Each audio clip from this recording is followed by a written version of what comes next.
Hey, I'm James from Casual Tryhard MTG Podcast. I'm here at Myrtle Beach Games and Comics in beautiful Myrtle Beach, South Carolina, to open a Zendikar Rising Prerelease kit. I'm going to talk a little bit about the mechanics in this set.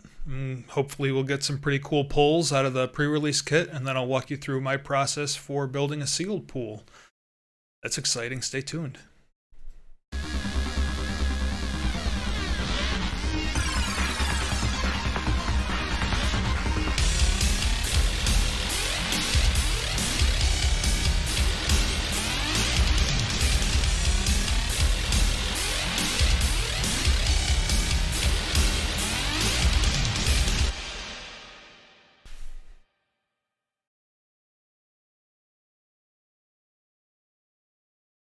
Alright, so if you don't know or haven't opened up a pre-release kit before, these pre-release kits come with 6 booster packs, a foil date-stamped promo card, an insert that has a MTG Arena code for some booster packs.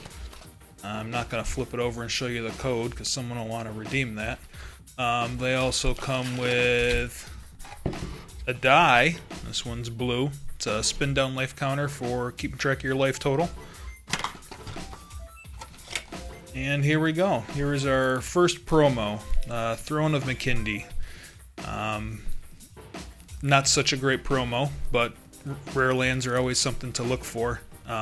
This lets you remove a charge counter from it to add 2 mana of any one color, but you can only cast it or use it to cast kicked spells. Kicker is one of the mechanics in this set.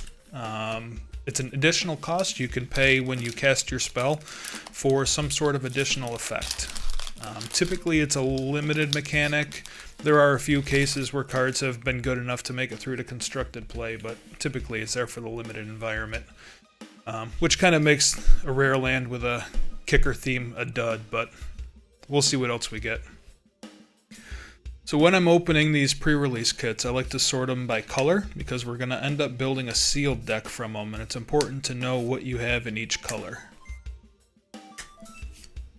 Leave the artifacts off to the side. Let's see, I doubled up on the blue for some reason.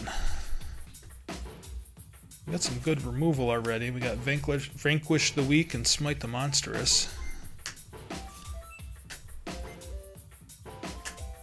And a Luminarch Aspirant. That's a really strong card for limited. It's a 2-drop in white. It's a 1/1, and at the beginning of combat on your turn, put a +1/+1 counter on target creature you control. So if it survives to combat the turn you cast it, it's actually going to be a 2/2, not a 1/1, because you can put the counter on it.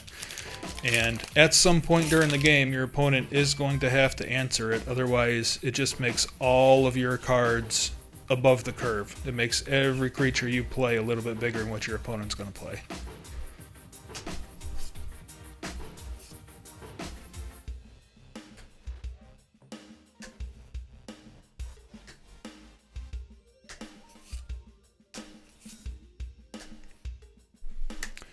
It's important to keep note of what gold cards you have too. Usually gold cards are a little bit more powerful than a monocolored card.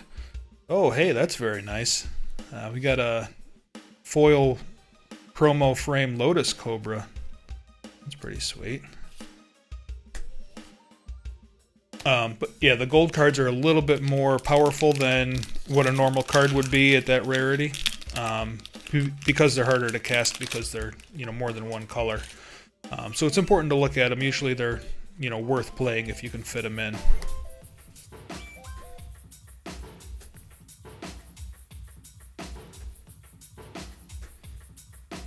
Some more decent white removal.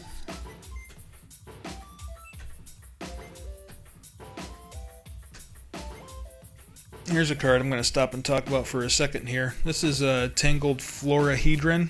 It's a 2-drop 1/1 mana dork. It just makes a green mana. But this is an example of one of the new mechanics in this set. And they're modal dual-faced cards or double-faced cards, where there's a card on both sides. This one happens to be a land that enters the battlefield tapped on the backside. And when you play this card from your hand, you get to choose which face you want. So if you want the mana dork, you can play that. If you want the land, you can play that also. Makes you think about deck building just a little bit differently.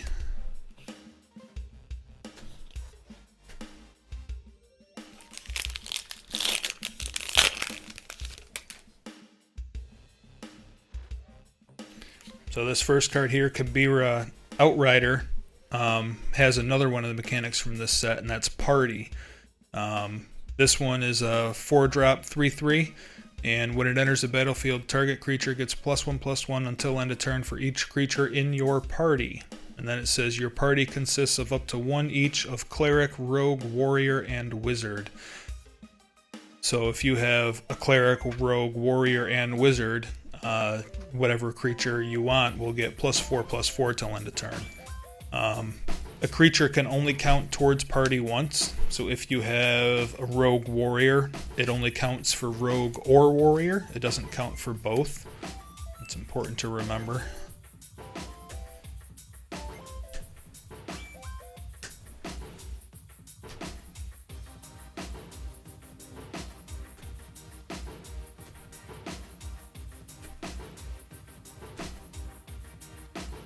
Rare in that pack is Inscription of Insight. That has Kicker, and normally if you just pay the casting cost, you'll get, that's a 4 mana and you get to pick one of these things. It's an incomplete cycle, but there's a cycle of these. I think there's 3 of the 5, and if you pay the Kicker cost, you get to choose as many of those as you want instead. I think most of them are a little underpowered. I don't know if they're worth playing or not.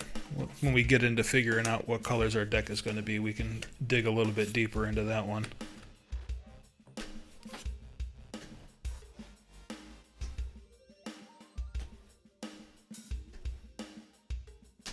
Ooh, Mythic. Lithiform Engine. It's a 4 mana artifact. You can pay 2 and tap it to copy an activated or triggered ability you control. You can choose new targets for the copy. You can pay 3 and tap it, copy target instant or sorcery spell you control. You can choose no new targets for the copy. Or 4 and tap it, copy target permanent spell you control. And then the copy becomes a token when it resolves. Alright, we're down to our last pack here.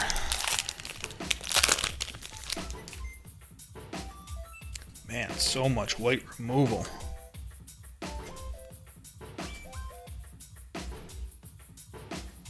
Seems like there's a lot of removal in general here. All right, here's the last mechanic for this set. It's Landfall, and it just triggers whenever a land enters a battlefield under your control. In this case, this creature will get +2/+2 until end of turn, but that can change per card.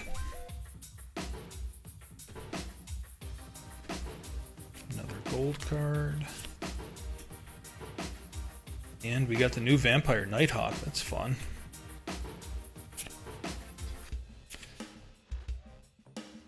Alright, so now what I like to do, now that everything's kind of all laid out, is figure out which colors are kind of pulling me towards them. So I'm going to set the artifacts aside and we'll go through those at the very end. And I'm looking for cards that make me want to play the color. So in black, that Nighthawk Scavenger is really good. Vanquish the Weak is good, but that's probably it. So 2 cards. And we'll move to green.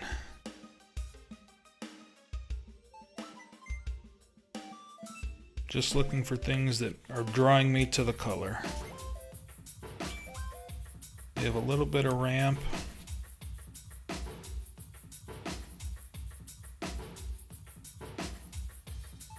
Lotus Cobra. Unfortunately, probably not a whole lot pulling us towards green either. Set that aside. Let's look at what we have for white here. Right, I'm just going to pull out all the removal because I think we have some pretty good removal here.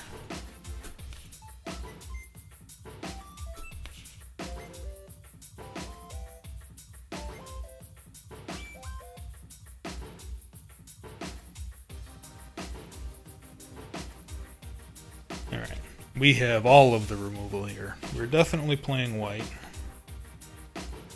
Plus we also have that 2-drop that I was talking about, the Luminarch Aspirant.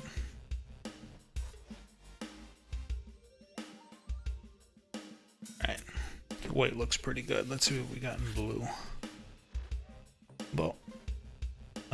Bubble Snare is kind of removal.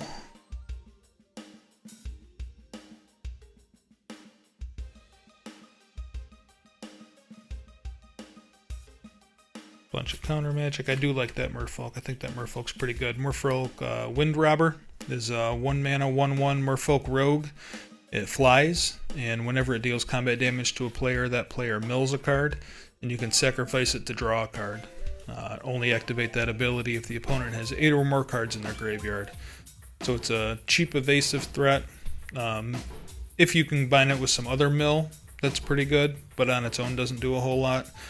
But the option to sacrifice it to, draw a card, replace itself if it's, getting blocked unprofitably, or if it's going to eat a removal spell, you can sacrifice it to draw a card. That's pretty good. I do like Into the Royal.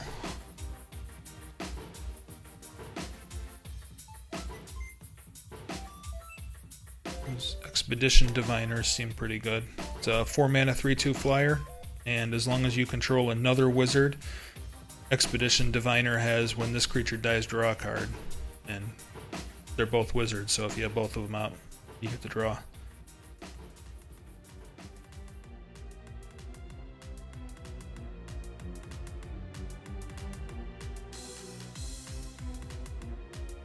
Get another Into the Royal. Alright, blue's okay. There are a couple things that make me want to play blue. It's not screaming at me, though. In red, I do like that Hellhound. We have a bunch of removal.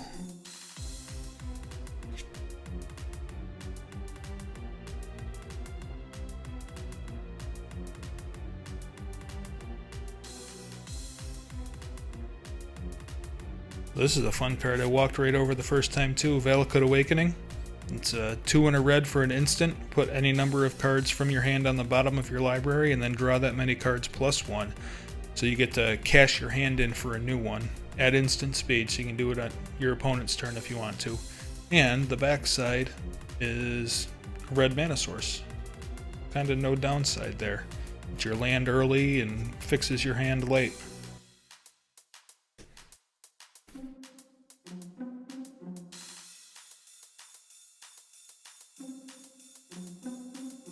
Alright, I do kind of like our red also, so maybe lean in white-red here. I know that doesn't fit with either of our gold cards, but let's see what we have in artifacts. Oh, that's a cheap thing.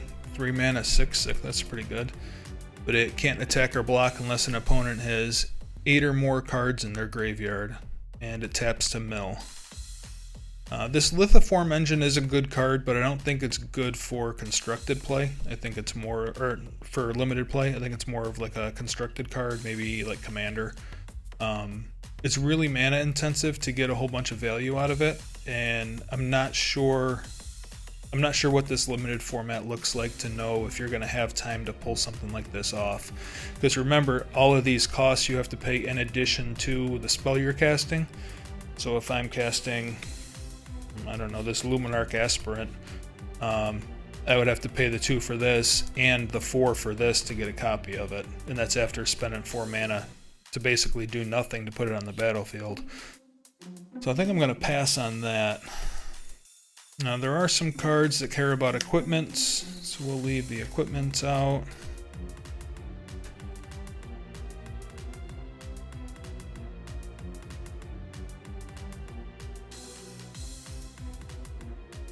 That kind of combos with our Luminarch Aspirant. It's a 3 mana 2/3 flyer with Defender, and if it has counters on it, it can attack if it didn't have Defender. It also has Kicker 4, and if it's kicked, it comes in the battlefield with 2 +1/+1 counters on it. So that makes it a 7 mana 4/5 flying, which isn't great, but again, we have another way to put a counter on it, and we might have another one outside of that. We'll have to look.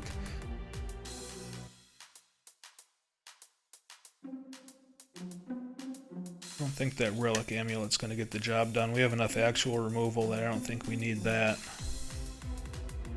And this Seagate Colossus, we'll have to see how many party members we can get here. I'm going to start, now that I have kind of my deck, at least my colors chosen, I like to lay things out, or lay my creatures out by converted mana cost, just to kind of give me an idea of what I'm dealing with here.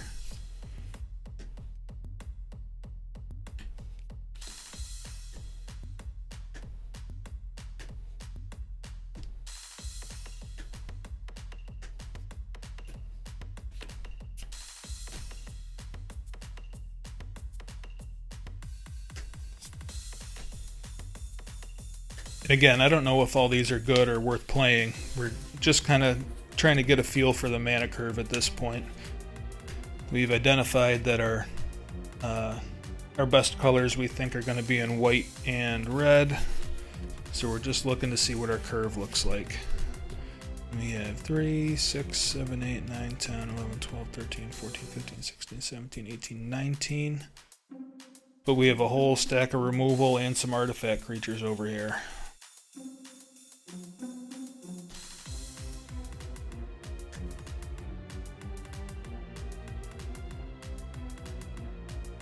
So our 3-drop slot's a little big, so let's take a look at our 3-drops and see if we can't cut some of them out.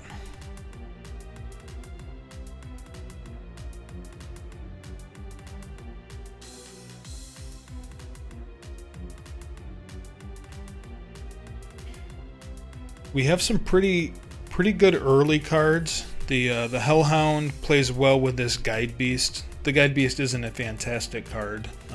It's a 1-drop 2/2 trample haste. I know that sounds really good, but when it deals combat damage to a player, you have to return a land you control to its owner's hand. So basically you're forfeiting your land drop every turn, which is a little rough. We actually talked about this on our show last week or the week before, how the downside is more of a downside than it reads. But it does play well with the Hellhound, and I think that we are going to apply some decent pressure early. So the 2/2 body's relevant, especially on turn 1. But that's also going to factor into what kind of creatures we want to play. We want to play more aggressive ones. So we have 2 Expedition Champions that are a 3-mana 2/3, which isn't fantastic. But as long as you control another warrior, it gets +2/+0. So it's a 3-mana 4/3, and that is pretty good. This Fireblade Charger's a warrior. Bomafada Vanguard's a warrior. We have 2 of those. We got a couple warriors in here. I think that's pretty good. The Seagate Colossus is a warrior. Scorch Rider's a warrior. Yeah. These Tuk Tuk Rebel Fort, I think we play 1 of them. I don't think we want to play 2 of them. They don't attack. It's a 0/3 wall with Defender and Reach, but they do give our creatures haste. So that can be pretty scary, especially if we, sling out this Seagate Colossus down early and swing out of nowhere because it has haste. So we'll leave 1 of them in just for surprises, but I don't think that we need 2. These Farsight Adepts are kind of awkward. They're a wizard, so I want to leave some number of them in just for kind of the party stuff. But they let your opponent draw a card. Now it's you and your opponent, but typically with an aggro deck, you don't want to feed your opponent more cards. That's not really a great strategy. As long as you're, if you can kill them quick, that's fine to, give them some sort of advantage. Your kind of card advantage is coming from leaving their cards rotting in their hand when they're dead. But you don't want to, give them the opportunity to answer your deck either. I think the Angel Heart Protector is probably fine to have as a 1 of. The Relic Golem's probably fine. I think we're only going to play 1 of these Farsight Adepts. And then we have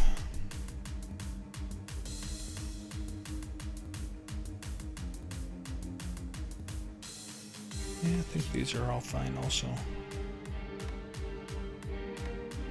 Most of these are ways just to push damage in the later game, which is something that we definitely want in this deck.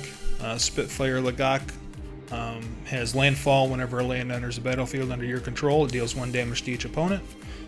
We have a Scorch Rider that can be a hasty threat for kicker. We have Kabir Outrider that we talked about earlier. Cares about party members, can pump something that we've played earlier. And we have a Prowling Felidar, which also has landfall. And whenever a land enters the battlefield, you can put a counter on it.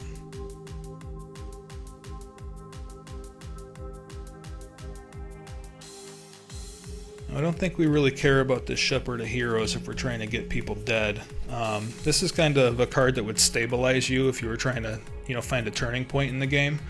5 mana, 3/4 flyer, and when it enters the battlefield, you gain 2 life for each creature in your party. I know we have a few party shenanigans going on here, but I really don't think that we need to rely on this guy. And how many creatures does that leave us with? 1, 2, 3, 4, 5, 6, 7, 8, 9, 10, 11, 12, 13, 14, 15, 16, 17, 18. Got a lot of cards that we want to play, though. That still might be too many. Oh, 19. I forgot about the Sentinel. So we have 2 different equipments here. We have a utility knife and a relic axe. These equipments, the ones that are in this set, are kind of nice because they auto-equip when they enter the battlefield. You get to attach them right to something instead of having to pay to equip it. We do have some warriors, so I'm kind of leaning more towards this relic axe if we're going to play one. Typically, decks that are a little bit more aggro slanted don't mind having a cheap equipment or two that they can just kind of toss around. Whatever creature they need to can pick it up and run with it. And like I said, this has some warrior synergies. We also have this Fireblade Charger that when it dies, it deals damage equal to its power to any target. So we want some ways to try and bump its power up a little bit too. So this Relic Axe might be a way to do that.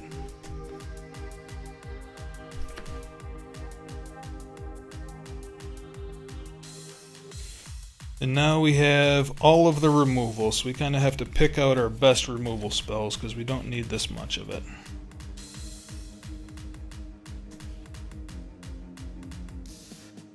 These synchronized spellcrafts I don't think we're going to play.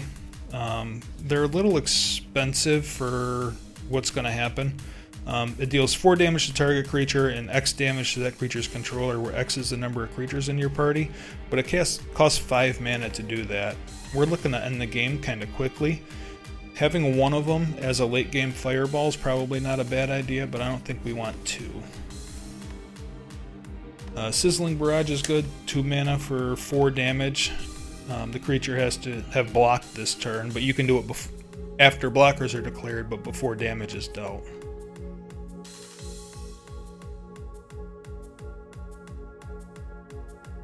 I don't think we need 2 Smite the Monstrous.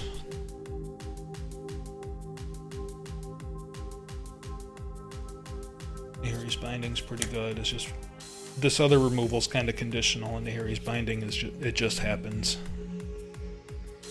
Journey to Oblivion, same thing. And the Kabir Takedown we can actually play in place of a land because there's a land on the backside, so I'm going to say we'll play that one too. I don't think we're in the market for Tormenting Voice. We will probably play the Valakut Awakening. And then we have Inordinate Rage. Normally I don't like cards like this because they just put you down too far in the long game. Inordinate Rage is an instant, 1 in a red, and target creature gets +3/+2 until end of turn and scry 1. The reason that I might be more willing to play it in this deck is we have a really cheap creature with haste, or with trample, that the +3/+2 can kind of spill over from. And this goblin, the Fireblade Charger, deals damage equal to its power when it dies. So that's kind of a neat trick you can do too, is pump it up when you know it's going to die and, let it fireball on the way out. So I don't mind running one of them in this deck. I don't think we're going to play 2 though. And I think that's still going to leave us with too many cards here, but let's see. 3, 6, 7, 8, 9, 10, 11, 12, 13, 14, 15, 16, 17, 18, 19, 20, 21, 22, 23, 24, 27, 28. That is way too many. Now these guys can count as lands, so maybe we call that 26, but that's still too many. We gotta cut 3 cards.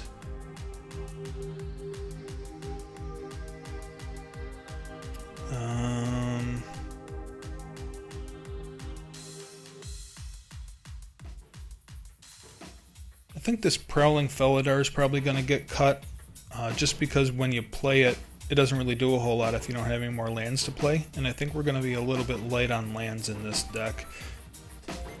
We really want to make our early land drops, but we don't really care about our later ones. And with Valakut Awakening, we want to be able to have cards in our hand to pitch when we cast this. So we're kind of incentivized to not play our later lands. So maybe get rid of that Prowling Felidar. And then I don't really know if we need 5 removal spells. We can probably get by with 4, especially since our deck is kind of low curve.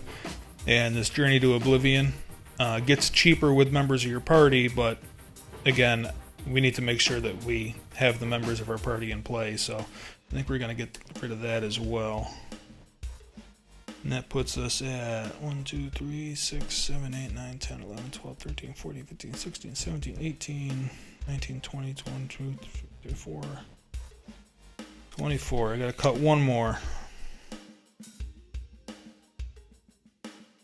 Let's go with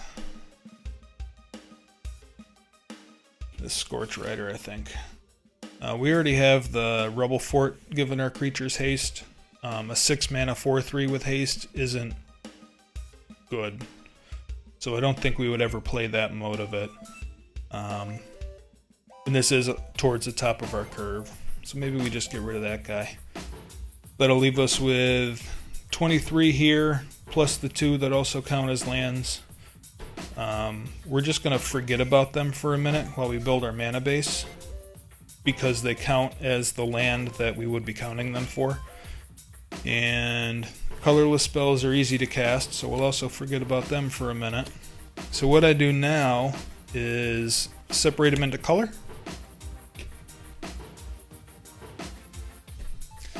And then we're going to start counting pips. We have 1, 2, 3, 4, 5, 6, 7, 8, 9 white pips. And 1, 2, 3, 4, 5, 6, 7, 8, 9, 10, 11 red pips. We want 17 lands in this deck. I think we counted 23 cards, so 17 lands. We're counting these guys as lands, so we really only have 15 lands. That would put us somewhere around 8 and 7. I think I'd probably feel confident with. We'll go 8 mountains, 7 plains. Normally what I do is I'll count the pips up, divide that by 2, and then that'll be how many of that source I need. That doesn't get us the right number of lands, so I just kind of bump the numbers up until we were at the 15 lands. But I think that'll do it for the deck. I probably feel pretty confident with this guy.